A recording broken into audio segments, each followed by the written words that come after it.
Hi guys, welcome back to my channel. आज मैं आपसे एक ऐसी चीज के बारे में बात करना चाहती हूँ जिसने हीलिंग, मैनिफेस्टेशन और स्पिरिचुअलिटी को देखने का मेरा पूरा नजरिया ही बदल दिया। क्योंकि एक टाइम था जब मुझे लगता था कि अगर मैं अपने ट्रॉमा को समझ लूं, अगर मैं और सेल्फ अवेयर हो जाऊं, अगर मैं बहुत सारी बुक्स पढ़ लूं तो मेरी लाइफ ऑटोमेटिकली चेंज हो जाएगी। लेकिन मुझे धीरे धीरे एक बात समझ आई, awareness alone doesn't change your life. सिर्फ अपने पैटर्न्स को समझ लेना लाइफ को ट्रांसफॉर्म नहीं करता। सिर्फ नॉलेज कलेक्ट कर लेना लाइफ में ट्रांसफॉर्मेशन नहीं लाता, क्योंकि नॉलेज ट्रांसफॉर्म नहीं करता, एम्बॉडीमेंट ट्रांसफॉर्म करता है। और इसी के बारे में आज हम बात करने वाले हैं, क्योंकि मॉडर्न न्यूरोसाइंस, साइकोलॉजी और एंशिएंट विजडम यही कहते हैं कि हम लगातार खुद को शेप कर रहे हैं उन चीजों से जो हम बार बार सोचते हैं और हम बार बार फील करते हैं और जो हम बार बार करते हैं। तो अगर आपने कभी ये सोचा है कि मैं सेम पैटर्न को बार बार रिपीट क्यों करता हूँ, मुझे पता है कि मुझे क्या करना चाहिए फिर भी मैं क्यों नहीं कर पा रहा, क्या लोग सच में बदल सकते हैं, तो फिर ये वीडियो आपके लिए है। एक चीज मैंने लाइफ में नोटिस किया है और लोगों के साथ काम करके, हम में से बहुत सारे लोग ना अपने लाइफ को सच में बदलना चाहते हैं लेकिन अपने आइडेंटिटी को नहीं, और शायद इसी वजह से चेंज इतना डिफिकल्ट लगता है। सोचिए, अगर आप आम का बीज लगाकर एप्पल्स एक्सपेक्ट करोगे तो वो पॉसिबल नहीं है। बिल्कुल वैसे ही हमारे एक्शंस, हमारे फीलिंग और हमारे डिसीजंस उसी आइडेंटिटी से आ रहे होते हैं जो हमने अपने बारे में बना के रखा हुआ है। और यहीं पे न्यूरोसाइंस का एक बहुत ही ब्यूटीफुल कॉन्सेप्ट आता है, न्यूरोप्लास्टी। सिंपल वर्ड्स में न्यूरोप्लास्टी का मतलब आपका ब्रेन फिक्स नहीं है, आप फिक्स नहीं हो, आपकी पर्सनालिटी फिक्स नहीं है और आपका पास्ट और आपका फ्यूचर डिसाइड करना जरूरी नहीं है। जो थॉट्स अब बार बार सोचते हो, जो इमोशंस अब बार बार फील करते हो और जो एक्शन अब बार बार लेते हो, उन सबके थ्रू ब्रेन के अंदर नए न्यूरो पाथवेज बनते हैं। साइंटिस्ट एक लाइन कहते हैं, neurons that fire together wire together. मतलब ब्रेन उस चीज में एफिशिएंट हो जाता है जिसकी हम बार बार प्रैक्टिस करते हैं। सिर्फ पॉजिटिव चीजों में नहीं, नेगेटिव चीजों में भी। अगर आप रोज ओवर थिंकिंग की प्रैक्टिस करते हो तो ब्रेन ओवर थिंकिंग में एक्सपर्ट हो जाता है। अगर आप रोज सेल्फ डाउट की प्रैक्टिस करते हो तो ब्रेन सेल्फ डाउट में एक्सपर्ट हो जाता है। और अगर आप ग्रैटिट्यूड, कॉन्फिडेंस, डिसिप्लिन की प्रैक्टिस करते हो तो ब्रेन उसमें भी बेटर हो जाता है। और मुझे ऑनेस्टली इस बात में बहुत होप दिखती है, क्योंकि अगर कुछ सीखा गया है तो उसे अनलर्न भी किया जा सकता है। लेकिन यहाँ एक इम्पॉर्टेंट बात है, बहुत लोग सोचते हैं कि पॉजिटिव थिंकिंग ही सब कुछ है।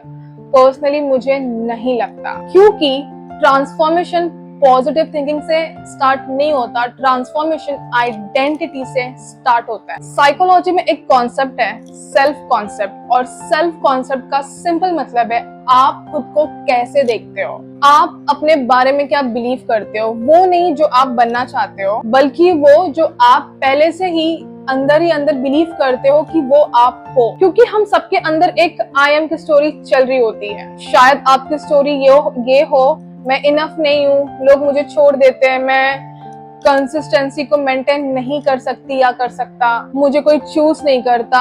और धीरे धीरे हम बिना रियलाइज किए हुए उसी डिसीजंस को चूज करना शुरू कर देते हैं जो उस आइडेंटिटी को सपोर्ट करता है। और हम ऐसा इसलिए नहीं करते क्योंकि हमें सफरिंग पसंद है, बल्कि इसलिए करते हैं क्योंकि हमारे माइंड को फेमिलियरिटी सेफ लगती है, फिर चाहे वो फेमिलियरिटी पेनफुल ही क्यों ना हो। और शायद इसी रीजन से हम अपनी रियलिटी को चेंज करने की कोशिश करते हैं, लेकिन बार बार वही पैटर्न्स रिपीट हो जाते हैं। क्योंकि रियलिटी को चेंज करने से पहले आइडेंटिटी को चेंज करना पड़ता है। और इसीलिए मुझे लगता है कि लाइफ का सबसे इम्पोर्टेंट क्वेश्चन ये नहीं है कि मैं अपने लाइफ को कैसे बदलूं, बल्कि ये कि मैं कौन बन रहा हूँ या बन रही हूँ। क्योंकि आपकी लाइफ आपके एक्शन से बनती है और आपके एक्शंस आपके आइडेंटिटी से आते हैं। और इसीलिए इन सब पे एक बहुत सिंपल सा फॉर्मूला है जो मैं आपसे शेयर कर रही हूँ। जो थॉट तुम बार बार सोचते हो वो फीलिंग्स बन जाती है, वो फीलिंग्स तुम्हारे एक्शंस को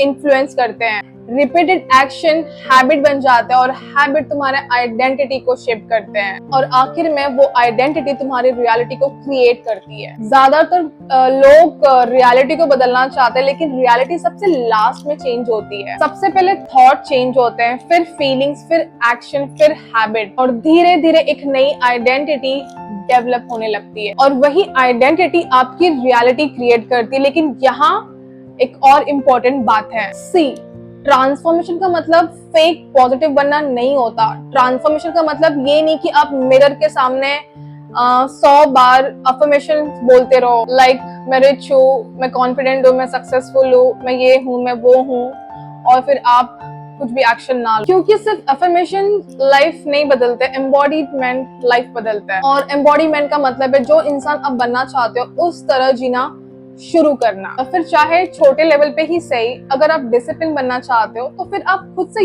ये मत पूछो कि मैं डिसिप्लिन कैसे लाऊं। पूछिए, एक डिसिप्लिन इंसान सुबह उठकर क्या करेगा। शायद वो सुबह उठकर पहले अपना बेड बनाएगा, शायद वो उठते ही अपने फोन को टच करके सोशल मीडिया ओपन नहीं करेगा, शायद वो अपने प्रॉमिसेस के रिस्पेक्ट करेगा, फिर चाहे उसे कोई देखे या ना देखे वो खुद के साथ ऑनेस्ट रहेगा, और फिर धीरे धीरे वो डिसिप्लिन आपकी आइडेंटिटी बनने लगेगी। और अगर आप हेल्दी रिलेशनशिप चाहते हो तो फिर आप ये मत सोचिए कि मुझे कौन चूज करेगा। पहले आप अपने आप से पूछिए, एक इमोशनली हेल्दी और लविंग इंसान कैसे सोचता है। वो बैगिंग नहीं करता, वो ओवर चेस नहीं करता, वो अपनी वैल्यू को किसी और के बिहेवियर से डिफाइन नहीं करता, वो प्यार मांगता नहीं है, वो प्यार रिसीव भी करना जानता है, और सबसे इम्पोर्टेंट वो खुद को चूज करना जानता है। और अगर आप फाइनेंशियली अबंडेंट बनना चाहते हैं तो सिर्फ आप पैसों के बारे में अफर्मेशन मत बोलो। पहले ये पूछो, एक फाइनेंशियली रिस्पॉन्सिबल और अबंडेंट इंसान पहले क्या करेगा। शायद वो स्किल सीखेगा, शायद वो पैसे को रिस्पेक्ट करेगा, शायद वो इम्पल्सिव स्पेंडिंग कम करेगा, शायद वो अपने ग्रोथ में इन्वेस्ट करेगा, और धीरे धीरे अबंडेंस एक आइडेंटिटी बना लेगी। और ऑनेस्टली मुझे लगता है मैनिफेस्टेशन का एक्चुअल मीनिंग यही है। मैनिफेस्टेशन का मतलब यूनिवर्स को कंट्रोल करना नहीं है। मैनिफेस्टेशन अपने थॉट, इमोशन और एक्शन को अलाइन करना है, क्योंकि जब आइडेंटिटी चेंज होती है डिसीजंस चेंज होते हैं, और जब डिसीजंस चेंज होते हैं तो लाइफ भी चेंज होती है। और अगर आप सच में अपनी लाइफ को रीस्टार्ट करना चाहते हो तो मैं आपको एक सिंपल एक्सरसाइज देना चाहती हूँ। एक नोटबुक लीजिए और उसमें 2 क्वेश्चन लिखिए। पहला, मैं अभी कौन हूँ, और बिना जजमेंट के लिखिए। क्या मैं ओवरथिंकर हूँ? क्या मैं खुद को कॉन्स्टेंटली डाउट करता हूँ? क्या मैं हर चीज पोस्टपोन करता हूँ? क्या मैं लोगों से वैलिडेशन लेता हूँ? आप बस ऑनेस्टी के साथ लिखिए।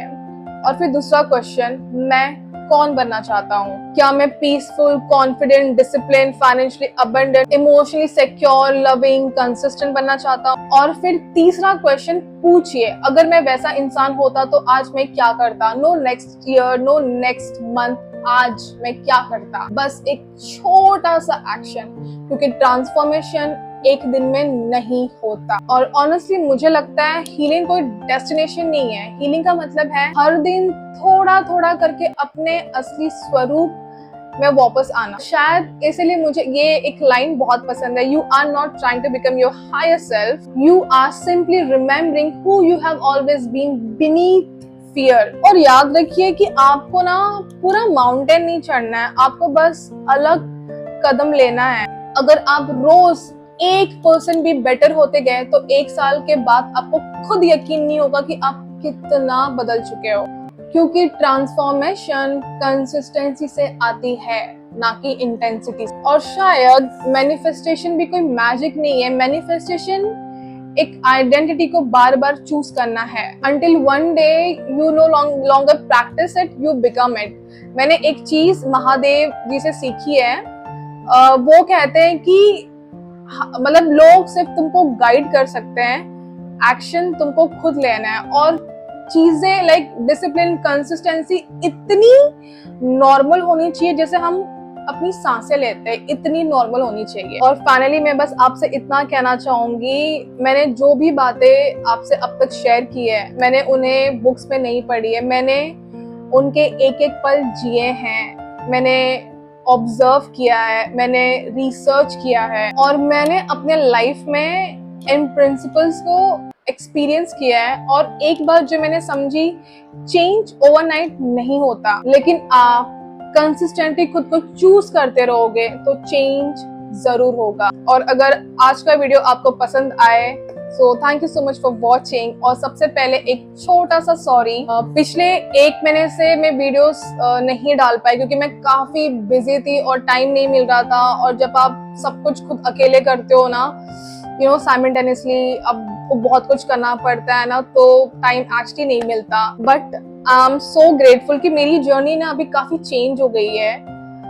मतलब अभी ना मेरे पेरेंट्स ना मेरे आसपास ही हैं, तो वो ना लाइक आते जाते रहते, तो I get that emotional support. I mean 2022 से मैं बहुत आइसोलेटेड थी यार, मेरे कोई दोस्त वोस्त नहीं, एंड इतनी लर्निंग, इतना रिसर्च, इतना हीलिंग। अभी I am happy and I am grateful यार। मतलब आई feel I am really blessed कि मेरी मॉम, मेरे डैड हैं, हमेशा पूछते रहते हैं कि सब ठीक तो है ना, एंड वो मुझे बहुत स्पेस देते हैं कि आपको जो करना है करो, we are there. So I feel I am really grateful. वो मुझे कोई प्रेशर नहीं देते कि आप ये करो, वो करो, शादी करो, ऐसा करो, वैसा करो। They just support me, and मुझे वो बहुत पसंद है यार। मतलब उनको एक चीज तो समझ में आ गई कि ये कुछ अलग पाथ पे है, ये अपना पर्पस कर रही है, and I mean I just feel so grateful कि वो मुझे समझते हैं। ऑल्सो मेरा फोकस अभी यहाँ पे यूट्यूब पे कंसिस्टेंट रहना है, so don't forget to subscribe my channel guys, it will really help me to grow. और आपका सपोर्ट मेरे लिए बहुत ज्यादा मैटर करता है। सो कीप सपोर्टिंग एंड अपने माइंड, बॉडी एंड सोल का, खुद का ख्याल रखिए। This was Priya Pal, author and hypnotherapist. और अगर आपको किसी भी हीलिंग, काउंसलिंग सेशन या 1-to-1 काउंसलिंग की नीड है, तो आप हमसे कनेक्ट कर सकते हो। Take care, stay aware and keep coming back to yourself. Thank you so much guys for watching. Good night.